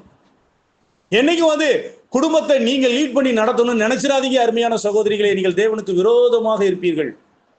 தேவன் உங்களோடு இருக்க மாட்டார். நீங்கள் ஒரு குடும்பமாக இருக்கின்ற பொழுது நீங்க எப்படியாக இருந்தாலும் சரி, எந்த இடத்துலையும் சகோதரர்களை மீறி நீங்க நிக்கணும்னு நினைக்காதீங்க. சபையில ஊழியர்ல இப்ப ஒரு குடும்பத்துல கணவன் மனைவிக்கு மீறி எதுவும் செய்யணும். கணவன் நடத்தணும். கணவன் நடத்திப்புக்கு நீங்க பின்னாடி நிக்கணும். நீங்க நடத்திப்புக்கு உங்க கணவன் வரணும்னு நீங்க நினைச்சீங்கன்னா நீங்க கர்த்தருடைய நியமத்துக்கு விரோதமாக கீழ்ப்படியாமை ஒரு ஆவிக்குரிய பாவம். உங்களுக்கு பிளஸ்ஸிங்க கொண்டு வராது. அப்போ கீழ்ப்படியாமை இங்க நீங்க நிக்கீங்க. நீங்க கணவனுக்கு கீழ்ப்படியாம போறீங்களோ, அல்லது பிள்ளைகள் பெற்றோருக்கு கீழ்ப்படியாம போவீங்களோ, அல்லது சபை விசுவாசிகளா நீங்கள் மூப்பர்களுக்கோ ஊழியர்களுக்கோ கீழ்ப்படியாமல் போயினால மரணம் உங்களை ஆக்கிரமிக்குதுன்னு அர்த்தம். அந்தந்த ஸ்தானத்தை சபையை கட்டுறது தேவன் தம்முடைய சித்தத்தின் கட்டுறார். அந்த சபையில மூப்பரா யார் இருக்கணும், யார் ஊழியக்காரரா இருக்கணும், யார் என்னமா இருக்கணும் அவர் தீர்மானிக்கிறார். நாம தீர்மானிப்பது அல்ல. நாம தீர்மானிக்கதா நினைக்க கூடாது. நீங்க நிறைய பேர் அப்படிதான் செய்றாங்க. அப்படி இல்ல. அதனாலதான் ஒரு தடவை அவர் ஊழியராக அபிஷேகம் பண்ணப்பட்டுட்டாருன்னா, மூப்பரா அபிஷேகம் பண்ணப்பட்டுட்டாருன்னா, நம்ம சபையில அபிஷேகம் பண்றதுன்னா என்னது? ஏதாவது தைலங்களும் தயாரிச்சு வச்சு அப்படி தலையில ஊத்தணும்னு நினைக்கிறீங்களோ? எப்படி தலையில கை வச்சு ஜெபிக்கிறது? சில நேரங்கள் அது இல்லாமலே இருக்கலாம். சில சமயங்கள் அது இல்லாமல் போய்விடலாம். ஆனாலும் அவர் ஊழியர் என்ற அந்த ஸ்தானத்துக்கு வந்துட்டார்னா கர்த்தருடைய அபிஷேகம் அவர் மீது இருக்குது. ஒரு மூப்பர்னு வந்துட்டானா அவருடைய கர்த்தருடைய அபிஷேகம் இருக்குது. உதவிக்காரன் வந்துட்டா கர்த்தருடைய அபிஷேகம் இருக்குது. நீங்க ஒவ்வொரு பொறுப்புல நிற்கும் போதுதான் கர்த்தருடைய அபிஷேகம் இருக்கு. உங்களை அபிஷேகித்து விட்டார். ஆனால் அந்த அபிஷேகம் உங்க மேல நிக்கணும்னா நீங்க அந்த பொறுப்புக்கு வரணும். அது பாடுற பொறுப்போ, சமையல் பொறுப்போ, பாய் விரிக்கிற பொறுப்போ, சுவிசேஷ பொறுப்போ, வசனத்தை அறிவிக்கிற பொறுப்போ, சண்டே கிளாஸ் பொறுப்போ, வாலிபர் கூட்டம் பொறுப்போ. அதனாலதான் ஒரு பொறுப்பை எடுத்தீங்கன்னா கர்த்தருடைய அபிஷேகம் உங்கள்கிட்ட இருக்குது. ஆனா அந்த பொறுப்பை சரிவர நினைச்சா செய்வேன். நானே ராஜா, நானே நான் நினைச்சா செய்வேன், எனக்கு விருப்பமான செய்வேன், இல்லைன்னா நான் போய்கிட்டே இருப்பேன், என்னை யாரும் கட்டுப்படுத்த முடியாது, இப்படிலாம் பேசுவார். நீ ஒரு பொறுப்புக்கு வந்துட்டுனா கர்த்தருடைய அபிஷேகம் வந்துட்டு, அபிஷேகம் ஒண்ணு நிலைநிறுத்துறது மாத்திரமல்ல, அந்த அபிஷேகம் என்ன செய்யுது? என்ன செய்யுது? போதிக்கிறது இல்லை. அப்போஸ்தலனாகிய பவுல் சொல்றார், நான் கட்ட அப்போஸ்தலனாகிய பவுல் என்ன சொல்றார்? நான் கட்ட முடிக்கணும், கட்டப்பட்டவனா இருக்கிறேன். அபிஷேகம் உங்களை கட்டி வச்சிருக்குது. அந்த பொறுப்புல இருந்து நவள முடியாது. அபிஷேகம் உங்களை ஒரு மூப்பரா வச்சுட்டானா அந்த மூப்பத்துல இருந்து நீங்க விளவ முடியாது. அதை உங்களை கட்டி வச்சுட்டு, அபிஷேகம் உங்களை கட்டி வச்சுட்டு, உதவிக்காரரா வச்சுட்டீங்களா, கட்டி வச்சுட்டு, உதவிக்காரரா இருந்து நீங்க மூப்பரா போகலாம். மூப்பரா இருந்துட்டு முழு நேர ஊழியக்காரர் அழைப்பு பெற்று போகலாம். ஆனா என்ன செய்யக்கூடாது? ரிவர்ஸ்ல வரக்கூடாது. ஊழியக்காரரா இருந்துட்டு மூப்பரா வந்துட்டு உதவிக்காரரா, அப்புறம் உதவிக்காரர் இருந்துட்டு விசுவாசியா வரக்கூடாது. அப்படி ஃபார்வர்ட்ல போய்கிட்டே இருக்கணும்.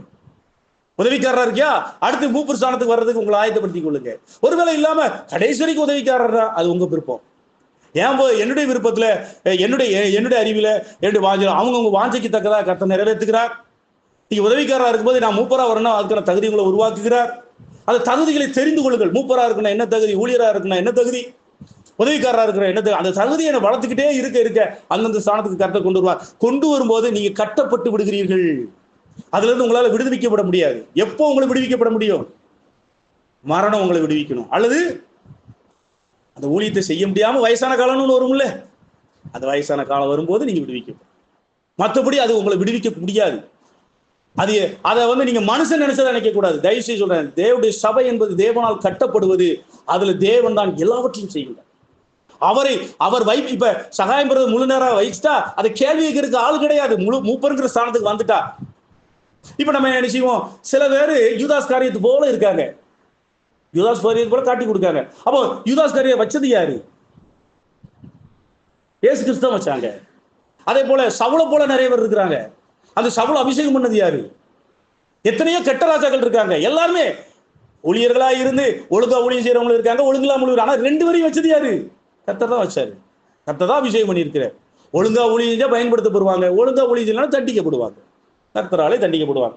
அதுக்காக அந்த நியமத்தை எதிர்க்க கூடாது. ஒரு ஊழியர் கர்த்தரால் நியமிக்கப்பட்டது சரியில்லைங்கிறதுக்காக அதை நம்ம அந்த நியமத்தை நம்ம எதிர்க்க முடியாது. வைத்தது தான்.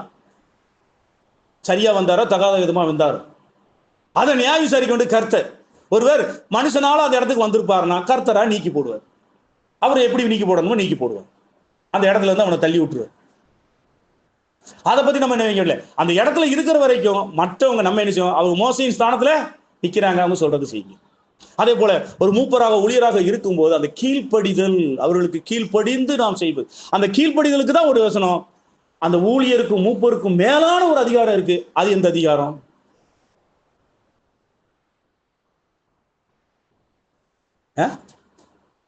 தேவனுடைய வசனம் என்ற அதிகாரம். ஒரு மூப்பர் தேவனுடைய வசனத்துக்கு மாறா உங்களை செய்ய சொல்லுவார்னா வேண்டாம். வசனம் தான் உச்சபட்ச அதிகாரம். கர்த்தர் தன்னை அதுலதான் வெளிப்படுத்திருக்காரு. கர்த்தருடைய வார்த்தை அங்க இருக்கு. கர்த்தருடைய வார்த்தைக்கு மாறா நம்மளை ஒரு ஊழியர் செய்ய சொன்னாரோ அல்லது மூப்பர் செய்ய, அப்ப நம்ம செய்ய வேண்டாம். இது எப்பொழுதுமே கணவனுக்கும் தான். மனைவிக்கு கணவன் தான் தலை. ஆனா அந்த கணவன் கர்த்தருடைய வார்த்தைக்கு மாறா செய்ய சொன்னார்னா அதை நம்ம செய்யக்கூடாது.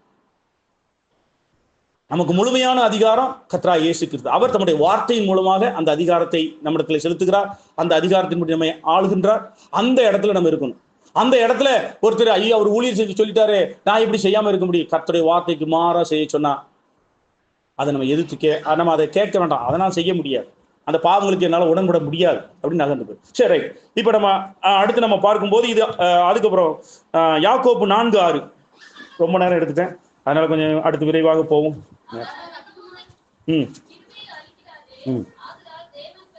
பெருமை என்பது இன்னொரு பயங்கரமான ஆவிக்குரிய பாவம். எந்த வகையிலும் நம்ம பெருமைப்படவே கூடாது. நம்ம எந்த இடத்துலயும் பெருமையை தேடவும் கூடாது. பெருமைப்படக்கூடாது, பெருமையை தேடக்கூடாது, புகழ்ச்சியை நாடக்கூடாது, முகஸ்துதியை விரும்பக்கூடாது, முகஸ்துதி செய்யவும் கூடாது. இதை நல்லா புரிஞ்சுக்கோங்க. இது ஒரு ஆவிக்குரிய பாவம். பெருமை, நம்ம பெருமையா இருக்கணும். பெருமையா இருக்கிறதுக்காகத்தான் நம்ம பல காரியங்களை செய்கின்றோம். பிறர் என்னை மதிக்கணுங்கிறதுக்காக நல்ல ட்ரெஸ்ஸை கொடுத்துறோம், என்ன நல்லா அலங்காரம் பண்ணிக்கொள்றோம். பல பேர் நகைகளை இன்னைக்கு விட முடியாம இருக்கிறதுக்கு காரணம் என்னன்னா, சமுதாயம் என்னை மதிக்காது, என்னை மதிக்க மாட்டாங்க, திருமண வீட்டுல மதிக்க மாட்டாங்க, என் குடும்பத்தார் மதிக்க மாட்டாங்க, மதிப்புக்காக பெருமைக்காக அதை போடுகிறார்கள். அதனால இந்த உலகம் ஆண்டவர் அதெல்லாம் போடாதன்னு சொல்றாரு. இந்த உலகத்தினுடைய மதிப்பையும் பெருமையை நீ தேடாத அப்படின்னு சொல்றாரு. பெருமை அதுக்காக தான், பெருமைப்படுறதுக்காக தான், நம்ம பெருமையா இருக்கிறதுக்காக தான் என்கிட்ட அப்படி இருக்கு இப்படி இருக்கு. நம்ம அதே போல நிறைய காரியங்களை செய்வது, தன்னை நல்லவங்க நடிக்கணும் அல்லது தன்னை ரொம்ப இதானவங்க நினைக்கணுங்கிறதுக்காக தான் இங்க அனனியா சப்பீரால் அதை தான் செய்றாங்க. என்ன செய்றாங்க? சொத்தையை வித்து எல்லாரும் பாக்குறது மாதிரி கொடுக்குறாங்க. நானும் ரொம்ப டெடிகேட்டடா இருக்கேன், நானும் ரொம்ப அர்ப்பணி. அவங்க கர்த்தருக்கு காணிக்க கொடுக்குறாங்க, பெருமைக்காக செஞ்சாங்க. அதே கர்த்தரை அருவருக்கிறார். ஆனால் பெருமை எந்த இடத்துலையும், அதனால தன்னைத்தானே மறைத்துக் கொள்ளுதலும் மறைமுகமாக இருக்கும்போது கர்த்தரே நம்மளை கனப்படுத்துவார். தானே என்னை கனம் பண்ணுகிறவனே நான் கனம் பண்ணுவேன். அவர் கனம் பண்ணும் போது அந்த கனம் தானே பண்ண, நம்ம தேடி போகல. அது கர்த்தராக கொடுக்கக்கூடிய கனம். அதுக்காக யாரையும் மதிக்க கூடாதுன்னு இல்லை. கர்த்தருக்காக வாழ்றவங்களை நம்ம மதிக்கணும், கர்த்தருக்காக வாழ்றவங்களை நம்ம கனம் பண்ணணும், வசனத்தை போதிக்கிறவங்களை ரெட்டிப்பான கனம் பண்ணணும். இதெல்லாம் நாம் கண்டிப்பாக செய்ய வேண்டும். அப்ப இதை நம்ம புரிந்து கொள்ளணும். பெருமை படக்கூடாது, பெருமையை தேடக்கூடாது. அது ஒரு ஆவிக்குரிய பாவம். அடுத்ததாக 1 கொரிந்தியர் 10:7.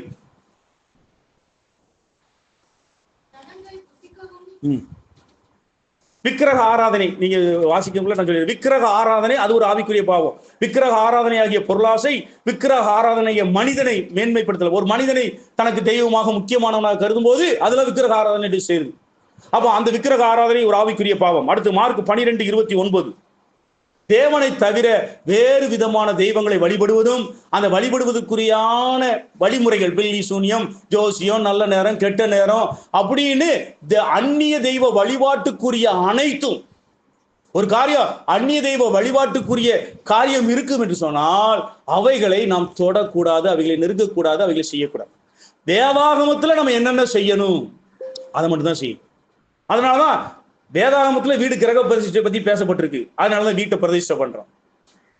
எந்த ஒரு கட்டிடத்தை நம்ம பிரதிஷ்டை பண்றோம், தேவனுக்காக வாங்கக்கூடிய எந்த ஒரு பொருளை நம்ம பிரதிஷ்டை பண்றோம். ஆனா வேதாகமத்துல சடங்கை பத்தி எதுவும் இல்லை, இறந்தவர்களுக்கான வழிபாடு சடங்குகள் என்று எதுவும் இல்லை. பலி கொடுக்க சொல்லி சமாதான பலி, போஜன பலி தான் சொன்னாரு. இறந்ததுக்கு அப்புறம் அவன் தீட்டு கழிக்கிற பலின்னு ஏதாவது ஒரு பலி சொல்லியிருக்கலாம்ல. இறந்த பின்பு அவனுக்காக பலி செலுத்துங்கப்பா. அப்போ இறந்தவர்களுக்கு அப்புறம் இறந்தவர்கள் சம்பந்தமாக செய்யக்கூடிய எதுவும் தேவனால் தடுக்கப்பட்டிருக்கு. அப்போ இதெல்லாம் நம்ம பார்க்கணும். இதுதான் வழிபாடு. வேதாகமத்துல எதை செய்ய சொல்லி இருக்கோ அதை நம்ம செய்யலாம், எதை செய்ய சொல்லலையோ அதை நம்ம செய்ய வேண்டிய அவசியம் இல்லை.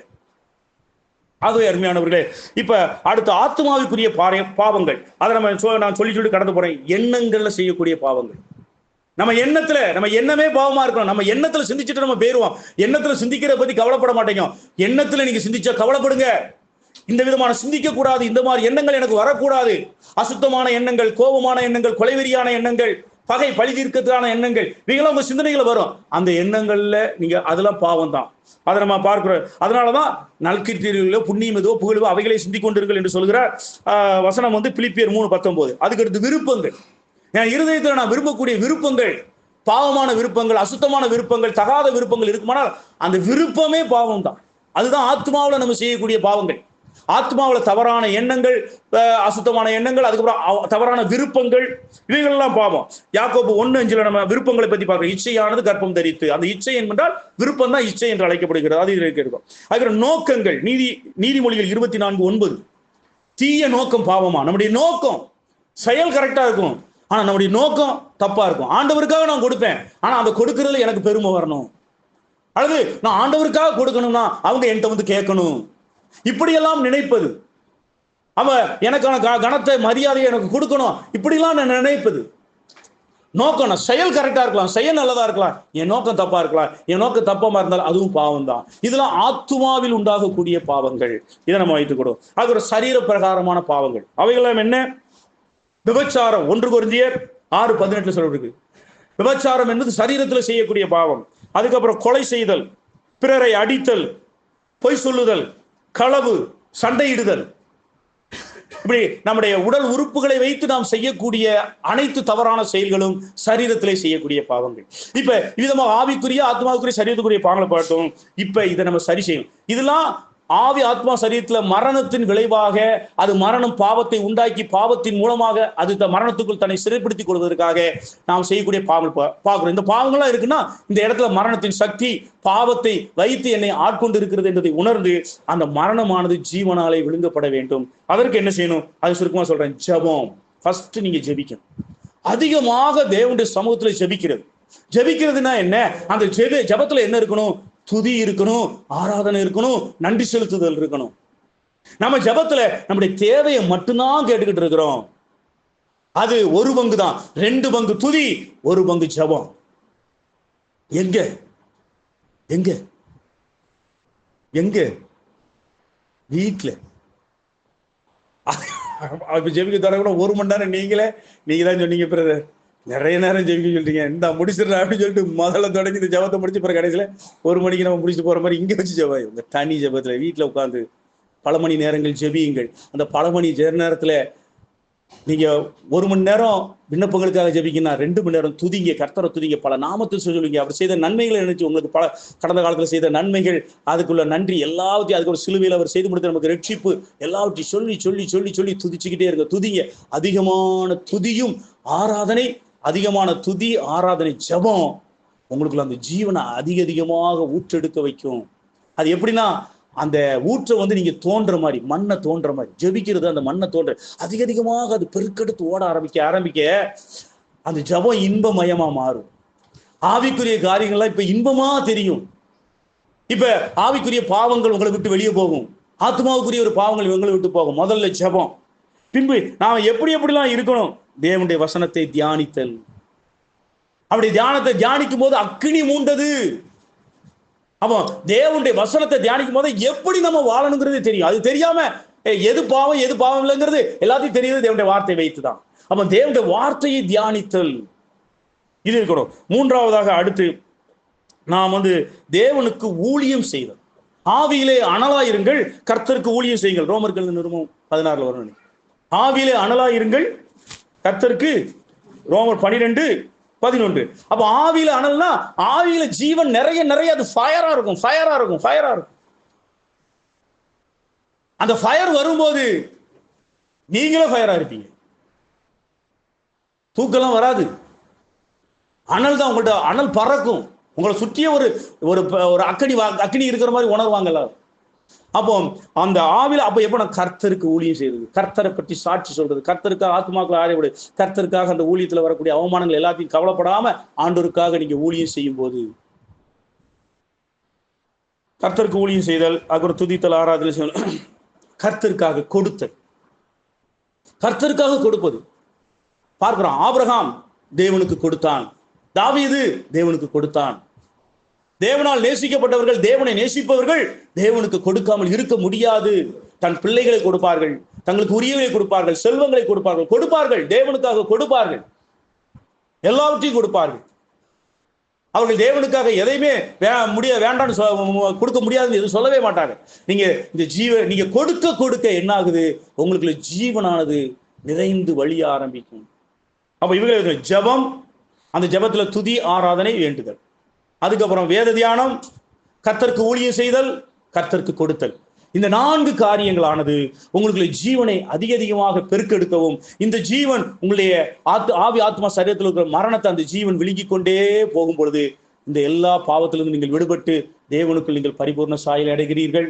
அப்பொழுது நீங்கள் செய்யக்கூடிய எல்லா ஊழியங்கள் எல்லாமே தேவ ஆசீர்வாதத்தோடு இருக்குதும், பரலோகத்தில் நீங்க நிறைவான பலனை பெற்றுக் கொள்வீர்கள்.